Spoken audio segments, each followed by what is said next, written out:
កាពីរដ្ឋាឃ្លាតឆ្ងាយគ្រួសារកាពីទឹកដីបុព្វបុរសដាក់ទុនជីវិតស្រវាចំណេះដើម្បីមានតងប្រទេស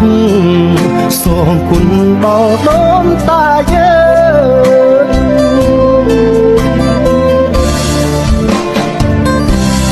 កម្ពុជា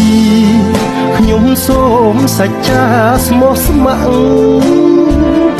នឹងការពារអ្នកបូជាជីវិតជួយទឹកដីនេះ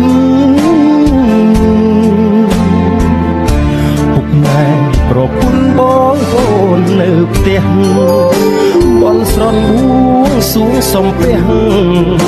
ឲ្យឈ្នះជនដែលឆ្លៀនពៀន